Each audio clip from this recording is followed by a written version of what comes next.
You are Locked On Ole Miss, your daily podcast on the Ole Miss Rebels. Part of the Locked On Podcast Network, your team every day.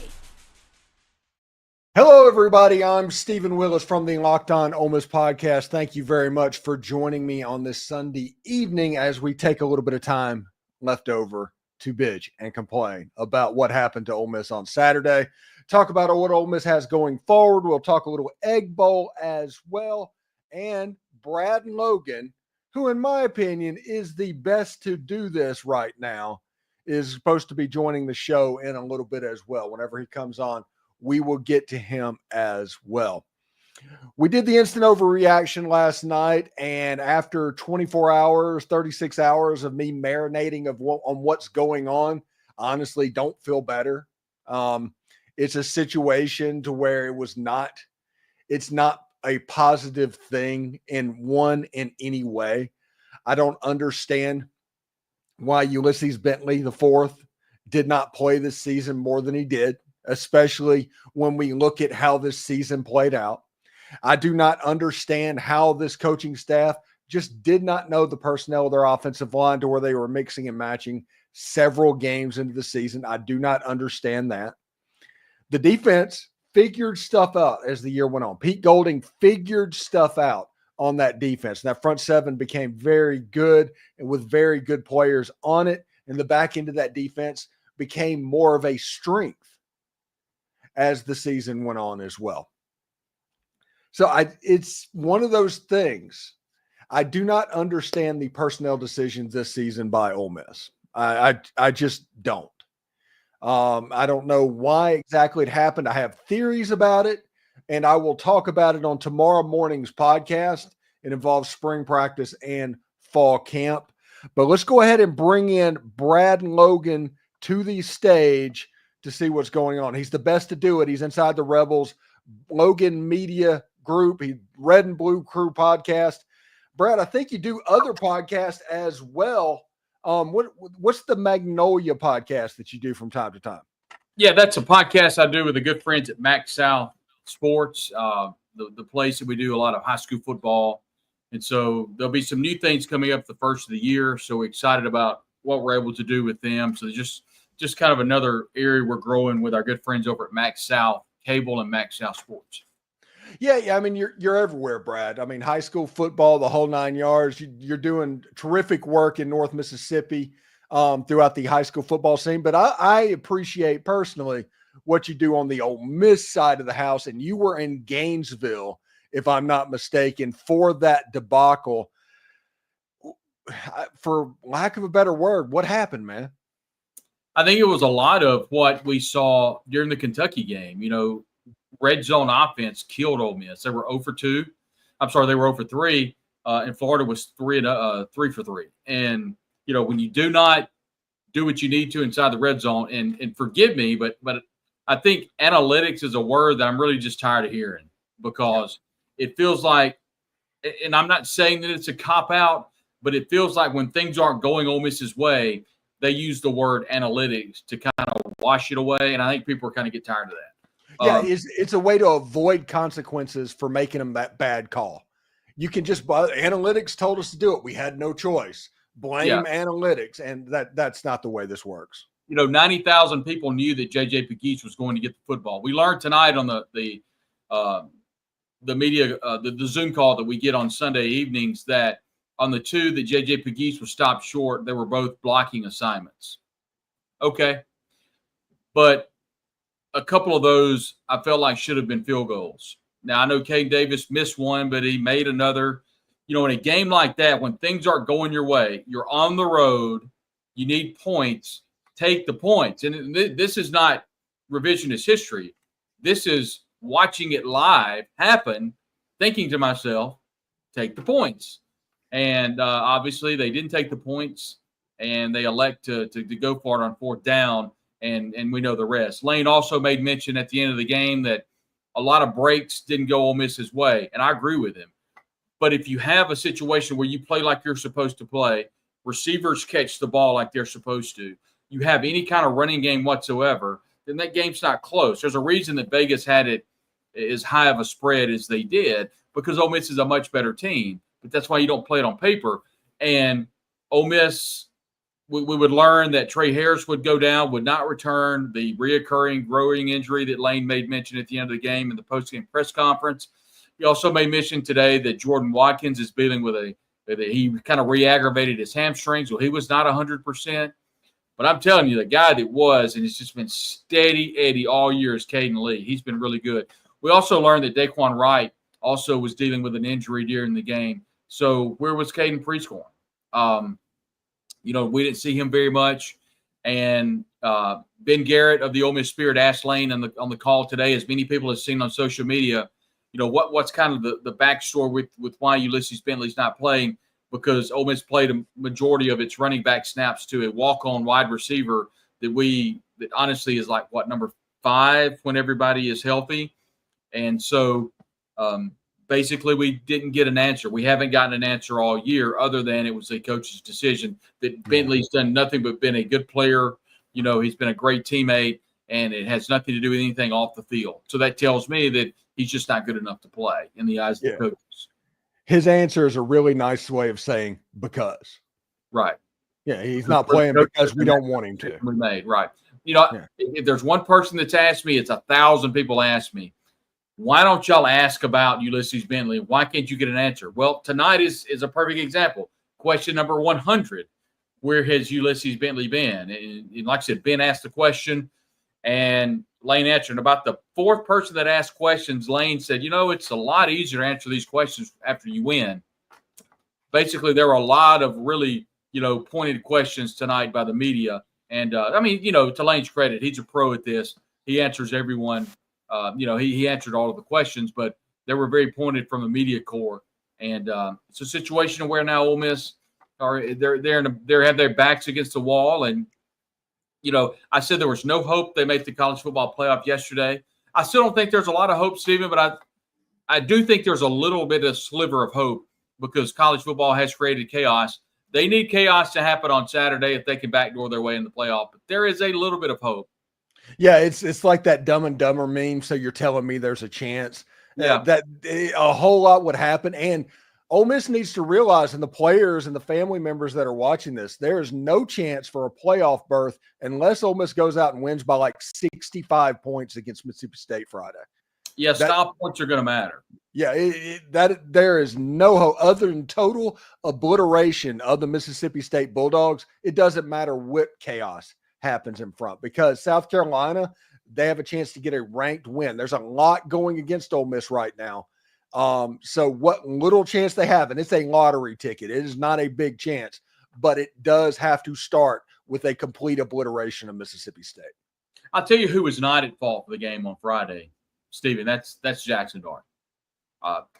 He's getting a lot of the brunt of this, and it's really unfortunate because he made some decisions late in the game that, sure, it cost Ole Miss, but they were in a position because of a lot of other plays that happened before then. Ole Miss missed a number of receivers. They missed Trey Harris a whole lot because, with Jordan Watkins injured, we saw Aiden Williams come into the game. He wasn't targeted very much. Caden Prescorn has kind of gone away. Where is he gone to? Daquan Wright was injured. So they had a lot of pass catchers that was injured. But Juice Wells, who we asked Lane today, what is your thought process on Juice Wells and how his season has went? And Lane paused for about 5 seconds and said, I think if you were to ask Juice Wells, he would say this has been a very up and down year. I think everyone would kind of agree with that. He dropped tried to kind of one-handed touchdown catch. I don't know what was kind of going through that. I don't know if the pass or the route. I mean, there was a route at the end of the game that Jaxson threw his second interception that it looked like maybe Juice broke that thing off earlier than he was supposed to.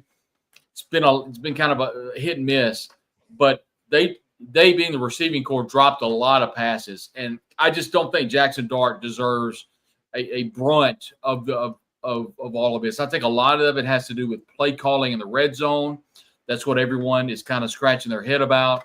The running back room, they felt like a fifth-string wide receiver would have been better set than Ulysses Bentley in the backfield. We did not have Rashad Amos on our availability report that we saw, so we knew that Ole Miss was going to be without him.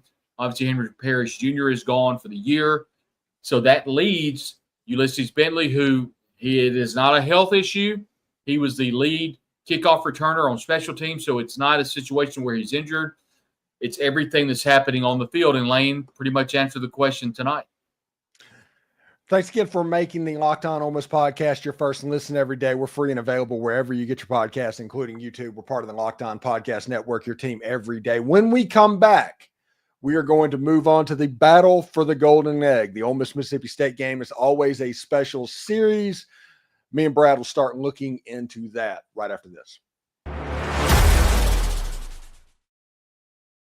Get ready to tackle the NFL action with America's #1 sportsbook. That's FanDuel, because right now new customers can bet $5 and get $150 in bonus bets if they win. Ole Miss is currently a 26.5-point favorite over the Mississippi State Bulldogs in the Egg Bowl. I am worried about how this team is going to react after Florida. That may be too many points. If you get a hunch like that in the middle of the game, you can check it out with FanDuel and see the latest stats, view play-by-play, and all of that on the same page that you place your bets. Just visit FanDuel.com to join today. You'll get started with $150 in bonus bets if your first $5 bet wins. That's FanDuel.com. Never waste a hunch, and make every moment more with FanDuel, an official sportsbook partner of the NFL. This episode is also brought to you by College Corner, your one-stop shop for all things Ole Miss. Game day is just around the corner, and this week, the Ole Miss fan base is rocking Navy for the Battle of the Golden Egg. So head on over to College Corner to pick up your perfect game day gear. Whether you're gearing up for football, basketball, or baseball, College Corner has got you covered. They're located off of Sisk Avenue, right across from the new Chick-fil-A, and getting to the store is a breeze with plenty of parking. For those of you out of state, no worries. Visit collegecornerstore.com, where the turnaround orders lightning fast. Trust me, this just isn't a pitch. College Corner is where I get all of my Ole Miss gear. So visit collegecornerstore.com or stop by the College Corner in Ridgeland, Flowood, or up on Sisk Avenue in Oxford today.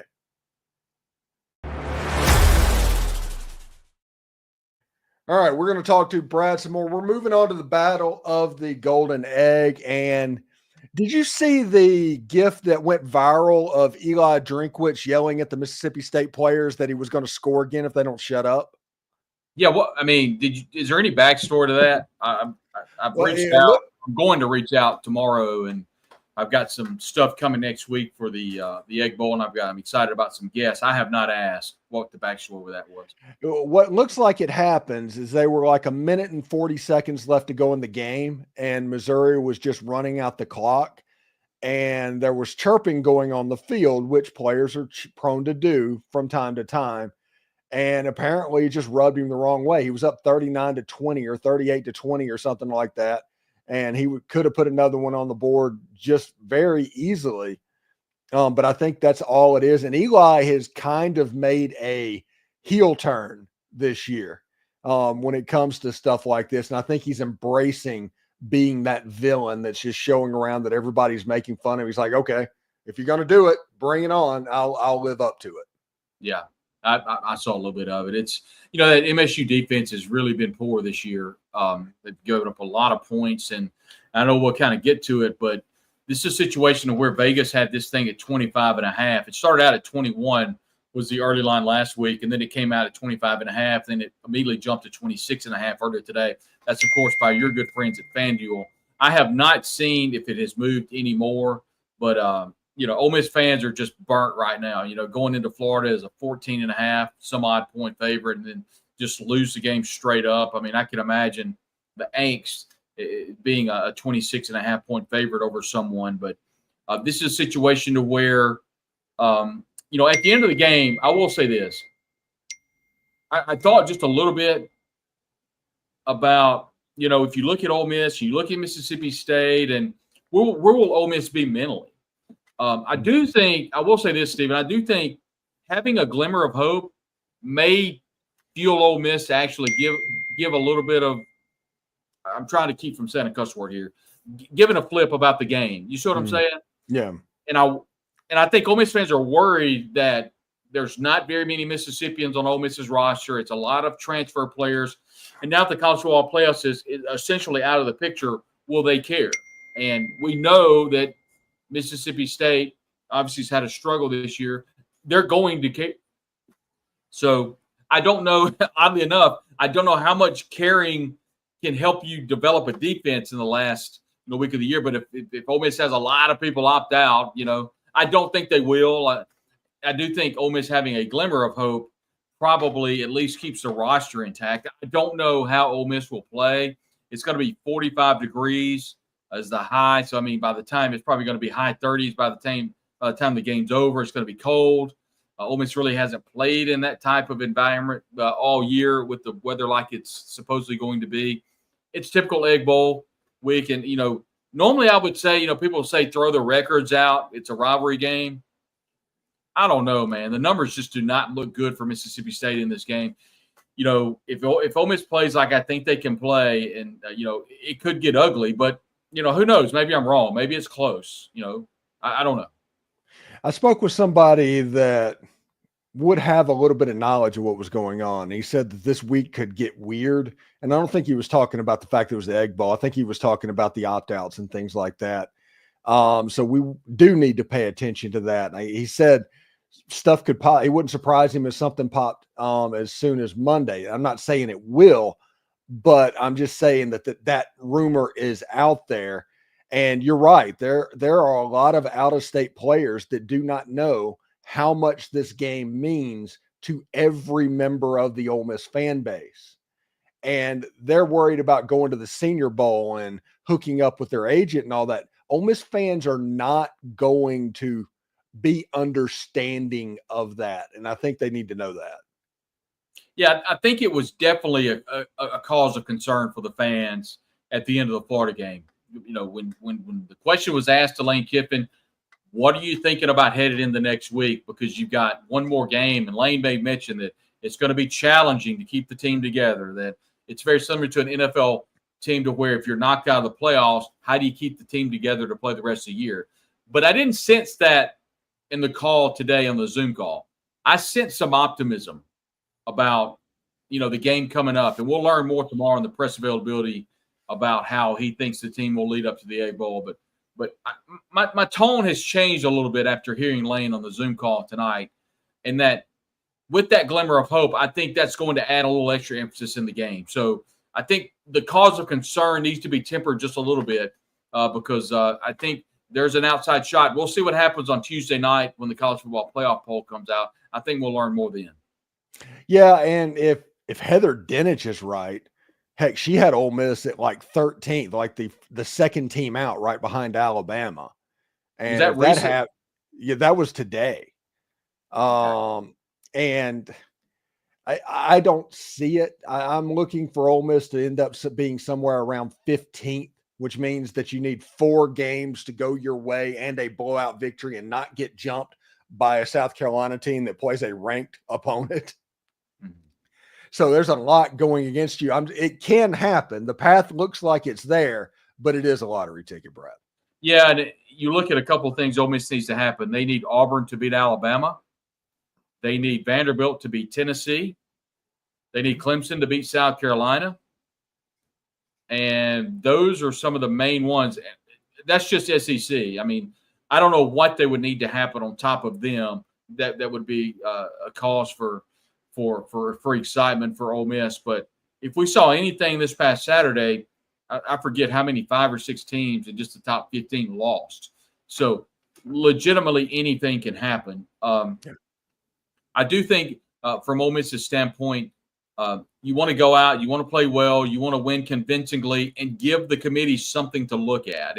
If you go out and win the game 24-21, it's kind of a ho-hum. Yeah, they beat Mississippi State. But if you go out and you dominate Mississippi State, winning something crazy like 55-14, then maybe you draw the ire of the College Football Playoff Committee, and then they go head-to-head with South Carolina, and then they say, okay, well, they beat them. We're going to go ahead and catapult them. But Ole Miss only has themselves to blame.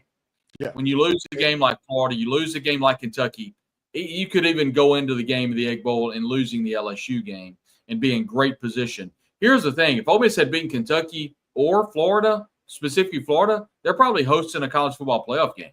That's what's debilitating in all of this is you had everything right out in front of you, and you absolutely let it go between your fingers. Yeah, it's in my opinion, and I said this in the instant overreaction, this is the biggest loss in Ole Miss history because of what it meant. And it definitely how it worked out. Yeah. Yeah, everybody's going to talk about 4th and 25. Everybody's going to talk about Eli Falls. But, I think this one. But that doesn't get you in the college football playoff. That gets you in the SEC championship game. Yeah, and those years wouldn't do anything. I think the playoffs are more important than the SEC championship game. Oh, no, there's no doubt about it. Yeah, pretty good. Anyway, thanks again for making the Locked On Ole Miss podcast your first listen every day. When we come back, we'll talk about the college football landscape as a whole. We'll even talk about Chris Beard and basketball a little bit and get ready for, honestly, a really good Egg Bowl week that I look forward to each and every year. So stick around. Game Time is the place to get your Ole Miss tickets. They have killer last-minute deals, all-in prices, views from your seats, and their lowest price guarantee. Game Time does take the guesswork out of buying Ole Miss tickets. There's not a bad seat in Vaught-Hemingway Stadium. There's not a bad seat in the pavilion even. But Game Time gives you the option to see the view from that seat before you buy the ticket. That is pretty awesome. They also have lowest price guarantee, event cancellation protection, job loss protection, all of those customer service bells and whistles that you are looking for. So take the guesswork out of buying Ole Miss tickets with Game Time. And with this being the most anticipated season in Ole Miss history, I might even be able to help you out with tickets to the Egg Bowl as well. Download the Game Time app, create an account, and use code LOCKEDONCollege for $20 off your first purchase. Terms apply. Again, create an account and redeem code LOCKEDONCOLLEGE, all one word, for $20 off. Download the Game Time app today. Last minute tickets, lowest price guaranteed.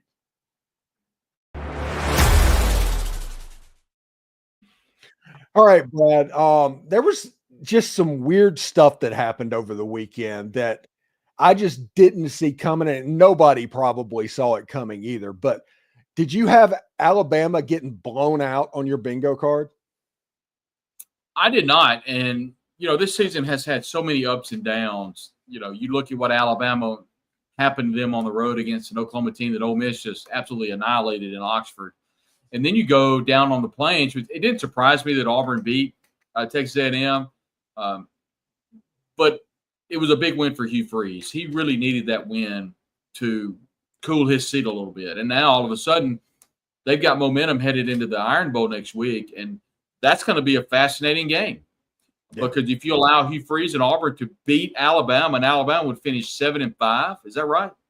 Are they 8-4? 8-4. They would finish 8-4, and that's not going to cut it. In 8-4 is a Duke's Mayo Bowl. That's Kalen DeBoer going to try and win a mayonnaise bath. Yeah, and you do that, and you lose to Auburn. That's not going to cut it. We've seen Shane Beamer in South Carolina get red hot after their win, and that's another team that Ole Miss won on the road. The problem is not Ole Miss's wins; it's their losses. I mean, it's their losses against Kentucky, a team that has won one conference game, and that was against Ole Miss. And that was against LSU, who they beat Vanderbilt at home, but LSU and Oklahoma playing, and now all of a sudden Oklahoma's got a pulse. This has been the wildest college football season I've ever seen.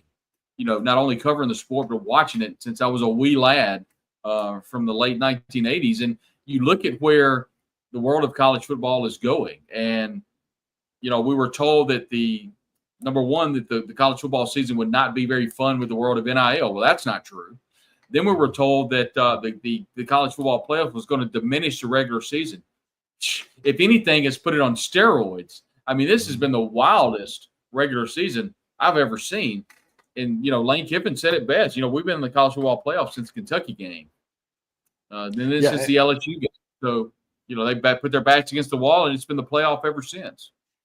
Yeah, and the transfer portal has brought parity to these games that didn't used to happen and made it harder to win those games. And you get games like Oklahoma jumping up and getting Alabama, Vanderbilt beating Alabama, Georgia getting just steamrolled by Ole Miss. You get all of this because of the transfer portal, and I love the direction that college football has gone.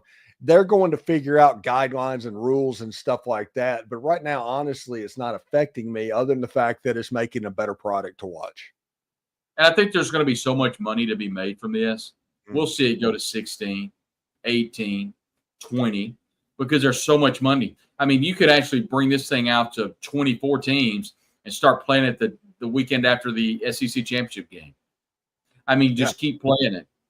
And just turn this thing into a huge deal. You can't tell me that ESPN and all of the networks would not love to have a college football game following the Army and Navy game on CBS and have a college football playoff game and have a G5 playoff game against a Power 4 team. I mean, it's just people eat it up.